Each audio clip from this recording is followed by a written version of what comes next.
Hello दोस्तों, मैं अखिल गुप्ता आप सबका स्वागत करता हूं आज की वीडियो में। दोस्तों, आज हम बात करेंगे 7 सक्सेसफुल हैबिट जो कि 15 से 28 साल में होनी चाहिए। दोस्तों, इसके पार्ट 1 में हम बात कर चुके हैं। हैबिट नंबर 1 बी प्रोएक्टिव की, second habit begin with and in a mind and third habit put first thing first. इनकी हम बात कर चुके हैं पिछली वीडियो में। दोस्तों, अगर आपने अभी तक यह वीडियो नहीं देखी है तो आई बटन पर क्लिक करके आप ये वीडियो देख सकते हैं। दोस्तों, आज हम बात करेंगे 4th habit think win win, 5th habit seek first to understand then to be understood, 6th habit synergize and 7th habit sharpen your saw. तो दोस्तों, बने रहिए मेरे साथ। चलिए वीडियो शुरू करते हैं।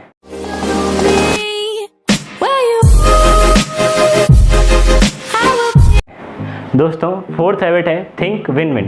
देखिए दोस्तों, आप लोगों ने देखा होगा कि जब भी लोगों के बीच में इंटरेक्शन होता है तो 3 तरीके के मोस्टली इंटरेक्शन होते हैं, लूज विन, विन लूज और लूज लूज। देखिए, जब भी पहला वाला इंटरेक्शन की अगर हम बात करें तो इसमें पहली पार्टी अगर हारती है तो दूसरी पार्टी जीतती है। दूसरे इंटरेक्शन की बात करें तो पहली पार्टी अगर जीत रही है तो दूसरी पार्टी हारती है। और अगर थर्ड वन की अगर हम बात करें तो यहाँ पर दोनों पार्टी लॉस में हैं। तो दोस्तों, होता क्या है कि ऐसे इंटरेक्शन ज़्यादा देर तक चलते नहीं है। ये इंटरेक्शन कॉमन तो हैं लेकिन लास्ट तक ये इंटरेक्शन नहीं चलते, क्योंकि इस इंटरेक्शन में जिस व्यक्ति को म्यूचुअली बराबर से बेनिफिट नहीं हो रहा होता है वो इस रिलेशन को तोड़ देता है। तो दोस्तों, आपको क्या हैबिट लानी पड़ेगी कि आपको बिन बिन आपको सोचना पड़ेगा। जो सामने वाला पार्टी है उसको बराबर से स्पेस आपको देना पड़ेगा, बराबर से आपको उसको पार्टनरशिप देनी पड़ेगी। चलिए दोस्तों, बिन विन को 2 एग्जाम्पल समझते हैं। पहला एग्जाम्पल है मारी और उसकी माँ का।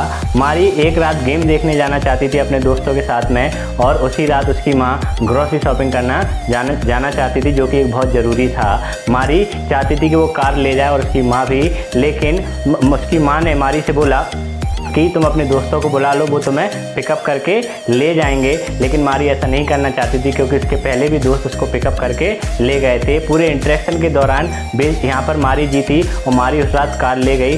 बेशक यहाँ पर मारी जीती हो, लेकिन नेक्स्ट वीक फिर से यही होने वाला था और इस बार उसकी माँ जीती। तो ऐसे इंटरेक्शन दोस्तों ज़्यादा टाइम तक नहीं टिकते। यहाँ पर अगर हम बात करें दूसरे एग्जाम्पल को हम समझते हैं राम और श्याम का।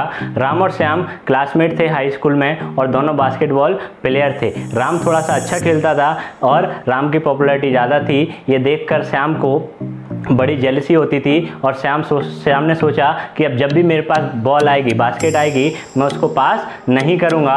और श्याम ने राम को बास्केट पास करना बंद कर दिया और राम इस बात से बहुत इरिटेट हुआ। राम ने इस बात की शिकायत जाकर अपने फादर से की, तो उसके फादर ने उसे सलाह दी कि अब जब भी तुम्हारे पास बॉल आए तुम उसको श्याम को पास कर देना। राम को ये बात समझ में नहीं आई, लेकिन उसने नेक्स्ट गेम में यही किया। राम के पास जब भी बॉल आती वो श्याम को पास कर देता। श्याम ये देखकर बहुत चकित हुआ कि राम उसको बॉल पास कर रहा है और श्याम वहाँ पर गोल करने लगा।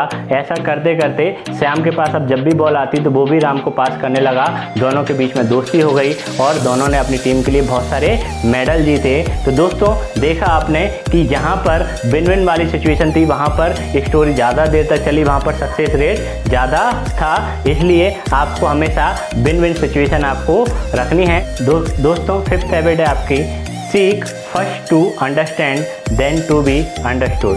कहने का मतलब क्या है कि पहले सामने वाले को समझिए, फिर उम्मीद कीजिए कि वो आपकी बात को समझे। देखिए दोस्तों, दुनिया में सबको सलाह देना बहुत अच्छा लगता है और सलाह देना कोई गलत बात नहीं है, लेकिन सबसे पहले आपको ये देख लेना चाहिए कि सामने वाले की सिचुएशन क्या है, क्योंकि हर इंसान की सिचुएशन अलग अलग रहती है। अगर आप सामने वाले की पूरी बात सुनेंगे, ठीक है, तो आप समझ पाएंगे कि उसको कौन सी सलाह की ज़रूरत है और उसे बेटर सलाह दे पाएंगे। अगर आप सामने वाले को बिना समझे ही अपनी सलाह उस पर थोपेंगे तो वो कभी आप पर ट्रस्ट नहीं करेगा और ना ही आपकी सलाह मानेगा। दोस्तों, यहाँ पर मैं आपको एक एग्जाम्पल बताता हूँ कि फॉर एग्जांपल आप शॉप पर जाते हैं शूज़ लेने के लिए, जूते की दुकान पर आप जाते हैं और जूते की दुकान पर जैसे आप जाते हैं तो सेल्समैन आपसे पूछता है कि साहब कौन से जूते आपको मैं दिखाऊं, ठीक। लेकिन आपके बोलने से पहले ही वो क्या करता है, एक जोड़ी जूते निकालता है और कहता है साहब ये आप पर बहुत अच्छे लगेंगे, जो आपको देखने में बिल्कुल भी पसंद नहीं आ रहे हैं। तो मुझे बताइए क्या आप अगली बार उस दुकान पर जाएंगे? जी नहीं, आप बिल्कुल नहीं जाएंगे।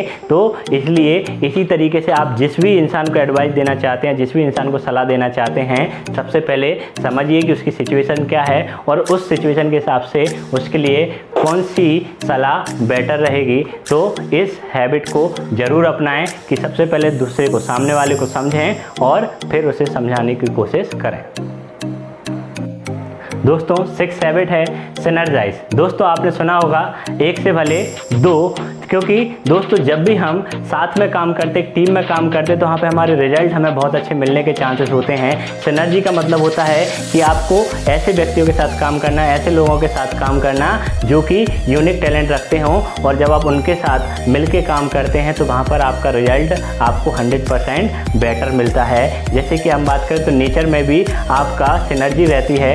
रियो यानी जो गैंडे होते हैं उनके ऊपर पक्षी आकर बैठते हैं और पक्षी अपनी चोंच से उनकी जो शरीर की जो गंदगी रहती है उसको साफ करते हैं, तो इससे दोनों को फ़ायदा है। पक्षियों को खाना मिल जाता है और जो रियो होते हैं उनकी शरीर की सफाई हो जाती है। तो दोस्तों नेचर भी हमें सिनर्जी सिखा रहा है। अगर मैं अपनी बात करूं तो मेरे को स्पीकिंग अच्छी लगती है, मेरे को मोटिवेशन अच्छा लगता है बोलना, ठीक। और मेरे साथ में जो मेरी टीम है उनको एडिटिंग अच्छी आती है, वो वीडियोग्राफी अच्छी कर लेते हैं। और हमने जब एक दूसरे के यूनिक टैलेंट की तारीफ़ की और दोनों ने मिलकर काम किया तो आपके पास ब्यूटीफुल सी वीडियो आपके पास पहुंच रही है। इसलिए दोस्तों हमेशा सिनर्जी में काम करें, क्योंकि आप सिनर्जी में जब आप काम करेंगे तो आपको रिजल्ट जो हैं बेटर से बेटर मिलेंगे। दोस्तों 7 एंड लास्ट हैबिट है आपकी शार्पन योर सॉ। दोस्तों इसको एक एग्जांपल से समझते हैं। मान लो आप एक जंगल में जा रहे हैं और आप वहाँ पर देखते हैं कि लकड़हारा लकड़ी को काट रहा होता है। आप उसके पास जाते हैं और कहते हैं कि तुम्हारी कुल्हाड़ी में धार नहीं बची है, इसको शार्प कर लीजिए। लेकिन लकड़हारा कहता है कि नहीं, मुझे बहुत सारे पेड़ काटने हैं, मैं इसको शार्प करने में अपना टाइम व्यतीत नहीं कर सकता। दोस्तों अगर यहाँ पर वो अपनी कुल्हाड़ी को शार्प कर लेता तो उसका पेड़ जल्दी कट सकता था। तो इस एग्जाम्पल से हमें क्या समझ में आता है कि जो भी हम काम करते हैं उस काम को हमें बड़े आराम से करना है। देखिए जब भी आपके पास कोई काम आता है तो उस काम को आप एनर्जी के साथ कीजिए, लेकिन एक टाइम आता है 2 घंटे व 3 घंटे बाद आपकी एनर्जी डाउन होती है, तो उस टाइम पे अपने आप को थोड़ा सा रिलैक्स कीजिए, थोड़ा सा योगा, एक्सरसाइज, जो भी आपको पसंद है, जो ऐसी एक्टिविटी जो आपको फिर से रिफ्रेश कर दे, चाहे वो आपके गाने सुनने हो या आपका डांस करना हो। क्योंकि जब आप अपने आप को फिर से रिफ्रेश करेंगे तो आपका वापस से पढ़ाई में या जो भी आप काम कर रहे हैं उसमें वापस से आपका बहुत अच्छे तरीके से मन लगेगा।